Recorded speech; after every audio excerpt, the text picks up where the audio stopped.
Uh, I do not say there is no character as well drawn in Shakespeare as D'Artagnan. I do say there is none that I love more wholly. Robert Louis Stevenson may be problematic, honestly. Is his name in the Epstein files? I don't know if that guy likes what D'Artagnan is up to. Is this a faithful representation of Mr. D'Artagnan? I would say it's in the realm of acceptable interpretation. Oh, Yeah. okay. He is a cocky little kid. The problem for me with the interpretations of it, the iterations, is that it's the casting of how old you're casting the character. Yeah. Because I believe it more when it's like a David versus Goliath. If it's like a 13-year-old coming up against the Three Musketeers, these aged old warriors who have seen everything in battle, then I believe the cockiness and the sure-footedness a little bit more. Yeah. But when you cast a 19-year-old who's at the height of his, am I going to be a sex symbol in Hollywood?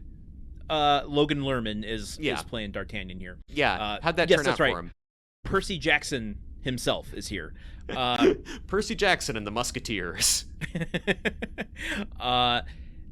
It becomes insufferable, I think. Yeah. And other iterations have done this in more or less successful ways. I don't like Michael York as D'Artagnan. I think he's the weakest part of that movie. Yeah. Gene Kelly was 35 years old when he played him, but Gene Kelly has such a wide-eyed bubblegum popness to him that, like, he's playing him as like a cartoon character. Like, yeah, what did I just do? Like, doing double takes and like, what? I just agreed to 3 duels at once. Oh. Yeah. Gene Kelly in like Xanadu, when his last movie when he was an old man, still brings this like youthful joy and energy, even though he's the oldest person on screen. That's just a very different. I think that Logan Lerman does not have the charisma to pull off. He's sword fighting with some guys. He's chatting with a cute girl. And then this guy runs up at him and he like stabs the guy and says, "Can't you see we're having a conversation?" Like, that line is going to come off as really effing smarmy unless you are kind of god tier charisma, and that's just not present here. Yeah, I was doing some casting differences in my head of like who do we put in this in 2026 in this exact movie, right? This script, this weird version of this movie, and it's like fall very flat today. I can see Timothée Chalamet kind of pulling that off. Naturally. But if you put Austin Butler in it, I'm like, fuck this character in this movie anyhow. I don't want anything to do with it. Yeah. It's such a weird fine line. I don't know how to describe D'Artagnan. They're going to put Glenn Powell in it if they make it today. Oh, fuck it. Fuck that movie. You gotta Glenn Powell as like D'Artagnan. Cute boy. Oh my god. And then you get Sydney Sweeney as Milady. Probably. I'm not seeing it. I'm not seeing it. Yeah, you're seeing it. Come on, you're seeing it.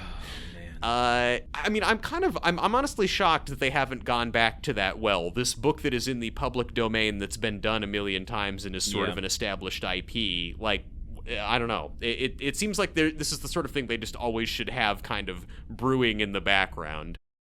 I will say this about all of the adaptations is they don't lose, almost every single one of them does the scene where D'Artagnan leaves home and arrives to meet the Three Musketeers and does it through starting a duel with all 3 of them.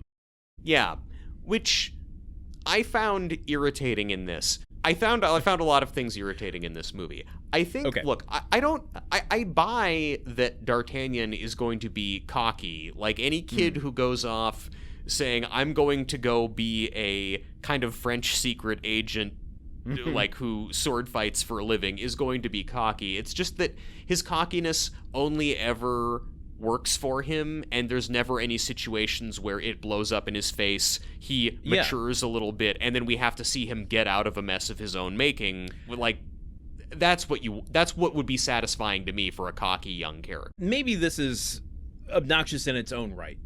To me, the right way into the character isn't cockiness. It's misplaced confidence through naivete. Wow.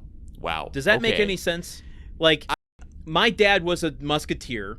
I want to follow in his footsteps. He's the one that trained me, but I have no idea what being a musketeer is like. I have no idea what the world is like, the evildoers that I'm going to be encountering. So when I get there, my dad has prepped me with a level of confidence that doesn't match the real world. Yeah. That is what I want to see, not someone who's actually trying to back up everything he's doing with the best swordplay and, like, I don't know. The cockiness does not work for me in any interpretation of it.